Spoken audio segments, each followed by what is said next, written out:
You know, it's better to break things off sooner than to be immensely disappointed later. That's a lesson I had to learn through a recent relationship back in early 2025. Let's name him George. George and I used to be childhood friends, and we lost contact after he transferred before high school, but reconnected years later after my family moved into the same condominium he lived in. I considered George as someone out of my league, even as a friend. I saw him as smart, charismatic, and generally well-liked.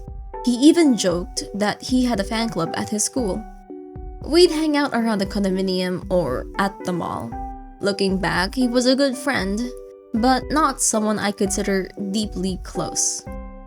But because the friendship stayed consistent, around October to November 2024, months before our high school graduation, we became romantically involved and announced it to our parents a month later.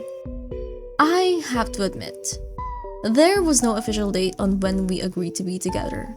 He admitted he liked me and I teased him for it. The relationship happened very gradually. I think part of me indulged in how easy and comforting it felt, especially after my previous breakup. By the time we told our parents, we couldn't even pinpoint when we officially became a couple. We went on dates and road trips. We gave each other gifts. We messaged each other consistently. And this lasted about 5 months. Looking back, there were parts of his personality that deeply conflicted with my values. He expressed racist and queerphobic views, especially regarding trans identities. And whenever I brought up emotionally or morally complex topics, he dismissed them as me, quote, overcomplicating things. At times, he even described me as dense, in a way he probably intended as teasing, but which often felt patronizing to me instead. I had obvious rose-tinted glasses. The incompatibilities were already there long before our breakup. And unfortunately, it took a situation at school for those glasses to finally crack. A few weeks before graduation, word spread around campus that the graduating male student around 17, turning 18, was dating a 13-year-old girl. A lot of students were disturbed by it, including my friends and I, especially because that student already had a troubling reputation among other students. Through posts, stories, profiles, and accounts, it became increasingly obvious that this wasn't just some harmless rumor. The concern was that this was a grooming situation. I want to make this clear now. This video is not an expose on either person involved. I'm only bringing this up because it became the breaking point in my relationship and fundamentally changed how I viewed George. As far as I know, the issue was reported to the school and investigated to some extent.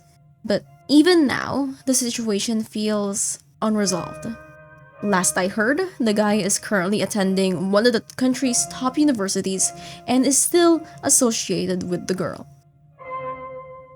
When the issue was being discussed in our group chat, George entered the conversation asking if the girl was really 13. We confirmed she was. At first, I thought he was just trying to understand the situation. But then, the direction of the conversation started feeling off.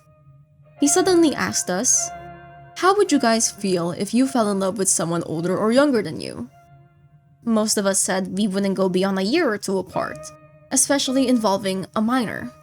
Then George sent this message. "Guys, you know the hardest thing to stop is falling in love. Sometimes there's love that is wrong in everyone's eyes, but for those two people who are in love, it's like the universe is aligning and everything is right to them." And then he pinged me specifically, almost asking me to agree with him. I remember just staring at my screen because, what do you even say to that? The conversation kept escalating from there. He started framing the situation around legality and technicality rather than the imbalance itself. At one point he said, "As long as they are both happy and they are not stepping on anyone's toes, what should be the problem?" And that disturbed me. This was about a 13-year-old girl potentially being taken advantage of by someone significantly older and in a position of imbalance over her. My friends explained that too. One of them pointed out that this issue wasn't whether the girl was mature for her age, but that the older person inherently held more power in the relationship. That the child lacks the wisdom and life experience to recognize manipulation in the same way an adult can. But George kept insisting that he didn't want to take sides. He kept calling the situation gray. He even said, maybe her emotional maturity is there. And worse, he followed with, maybe the emotional age of the guy is 13 as well. If an almost adult's emotional maturity is supposedly comparable to a 13-year-old's, that is concerning. The more the conversation continued, the more frustrated everyone else became. It felt like he was intellectualizing a situation involving a vulnerable child. Eventually, I told him, not taking a side is still taking a side, and I still stand by that. He responded by saying he simply wasn't quick to pass judgment because it wasn't his life, that people should only interfere when asked for help. But if everyone waits until harm becomes undeniable before caring, then vulnerable people are left unprotected in the meantime. What he framed as being neutral or open-minded increasingly felt like an unwillingness to engage with discomfort unless it affected him personally. The conversation eventually died down in the group chat. My friends and I agreed to disagree with him. And the next day, I privately messaged George because I still couldn't shake the discomfort from the conversation. I told him honestly that the way he approached the issue disturbed me, that it reflected values I struggled to reconcile with. But almost immediately, the conversation became frustratingly circular. He insisted that the previous discussion had only been hypothetical, even though we were clearly talking about a real situation involving a graduating senior and a 13-year-old girl. Whenever I tried to ground the conversation back into the actual issue, he would retreat into abstraction, saying he was simply seeing both sides or refusing to act as judge, jury, and executioner. I can agree that we did not know every single detail about their relationship, but a graduating senior being romantically involved with a 13-year-old already paints a very alarming picture on its own. And it wasn't even as if concerns came from nowhere. One of our friends in that conversation personally knew the guy and had their own bad experience with his behavior. George and I weren't even trying to understand each other anymore. Instead, it felt like we were walking past one another. I told him directly that he felt like a stranger to me during that conversation. The issue was never whether we personally had the power to solve the situation. It was about basic empathy and concern for someone vulnerable. Even if we couldn't fix it ourselves, the bare minimum was still to care. I asked him if we could at least try to find common ground, and his response was honestly one of the most emotionally dismissive things he said during the entire relationship. He replied, "Okay, I will give you a common ground. No matter how noisy the world will be, remember this. Love you." And I was just stunned, dismissed. So I told him directly, "You're cutting this conversation short. I feel disrespected." And his response, "No, don't worry. You are loved." So 2 days later, I finally told him that I had lost respect for him after the conversation, and that I no longer believed we were compatible long term. Relationships do not survive on consistency alone. They survive on shared values, emotional understanding, and trust in how the other person responds when difficult situations arise. And in that moment, I realized I no longer trusted his judgment. So I ended the relationship. Despite everything, the breakup itself was surprisingly calm. I told him I appreciated the good moments we shared, but that I didn't want to continue forcing compatibility where it clearly didn't exist.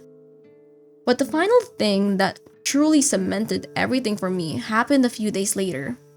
His Discord status was making fun of the idea of being woke. Regardless of how people mock the word woke online, at its core, it simply refers to awareness of social inequality and harm. I couldn't be with someone who treated conversations about social harm and vulnerability so dismissively. And so George and I have gone no contact. And I think that's for the best.